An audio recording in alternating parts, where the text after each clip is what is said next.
কুকুরের গায়ের সাথে ছোঁয়া লাগলে কি পোশাক নাপাক হয়ে যাবে? কুকুরের সাথে যদি আমাদের শরীর কাপড় চোপড় লাগে, বিশেষ করে শহরে গ্রামে সর্বত্র কুকুর ছুটোছুটি করে তখন কুকুরের গায়ের সাথে আমাদের গা কাপড় চোপড় অনেক সময় লাগে, স্পর্শ হয়, নাপাক হবে কিনা খুব গুরুত্বপূর্ণ প্রশ্ন।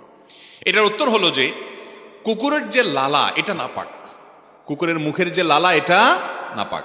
যদি কারোর কাপড়ে কারোর শরীরে কুকুরের লালা লাগে তাহলে ওইটা ধুইতে হয়, শুধু ধোয়াই নয়। নবী করিম সাল্লাল্লাহু আলাইহি সাল্লাম বলেছেন কোন পাত্রে যদি কুকুর মুখ দেয় ওইটাকে 7 বার ধুইতে হয়। কয়বার ধুইতে হয়? বিজ্ঞান গবেষণা করে হয়তো বাইর করছে বা করবে যে কুকুরের মুখে হয়তো এমন কোন জার্ম আছে যেটা এতবার না ধুইলে যাবে না, মারাত্মক কোনো কিছু হয়তো আছে, আল্লাহু আলাম।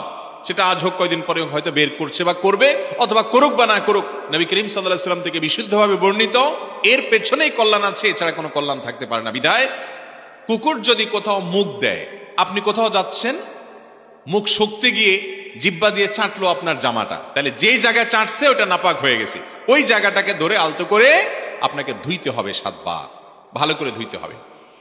আর যদি কুকুরের শরীর লাগে, লালা লাগে নাই, জিহ্বা লাগে নাই, শুধু শরীরটা টাচ হয়েছে, এটা তো প্রায় হয় তাই না, দৌড় দেয়, ছোটাছুটি করে, তো শরীর যদি লাগে তাহলে সরাসরি নাপাক হবে না। কারণ হলো কুকুরের শরীরটা নাপাক না, লালাটা নাপাক।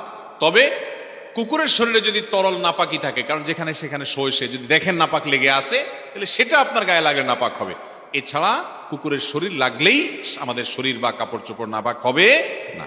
আমাদের দেশে তো এবং গোটা দুনিয়াতে দেখবেন অনেকে আছে যেখানে কুকুর নাপাক, কুকুরের এটা যদিও মূলগত মজ্জাগত নাপাক না, শুকরের মতো যে আগাগোড়া নাপাক, এটা লালা নাপাক, গোশতটা নাপাক, হ্যাঁ, কিন্তু এই কুকুর দেখবেন অনেকে এত আদর করে লালন পালন করেন যে সন্তানরা এত আদর করে না।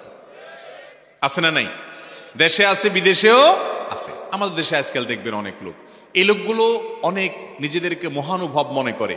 তারা মানুষ তো বটেই, পশুর প্রতি পর্যন্ত তাদের মায়া কত বেশি, যেটা কুকুরকে পর্যন্ত আদর করে যত্ন করে কোলে করে নিয়ে যায়, খাওয়ায়। হ্যাঁ, এই মানুষগুলোই দেখবেন তাদের আশেপাশে বহু বনি আদম, বহু মানুষ না খায় আছে, তাকায়াও দেখে না, কিন্তু কুকুরের প্রতি অনেক মায়া। কুকুর আল্লাহর অন্য 10টা সৃষ্টির মতো একটা সৃষ্টি। একটা কুকুরের প্রতি দয়া করে পানি পান করানোর কারণে একজন ব্যভিচারী নারীকে আল্লাহ তাআলা মাফ করে দিয়েছেন, হাদিসে আছে।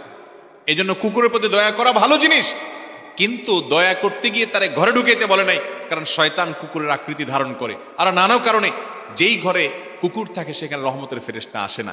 ইমানদার, ওহির প্রতি বিশ্বাসী মানুষ তিনি কুকুর থেকে এইভাবে নিজের ঘরকে, বাসাবাড়িকে পবিত্র রাখবেন, দূরে রাখবেন। কিন্তু কুকুরও আল্লাহর প্রাণী, সেই হিসাবে তাকেও রহম করবেন, দয়া করবেন, কিন্তু তার লালা লাগলে ওইটা ধোবেন, আর শরীর স্পর্শ হলে নাপাক হবে না।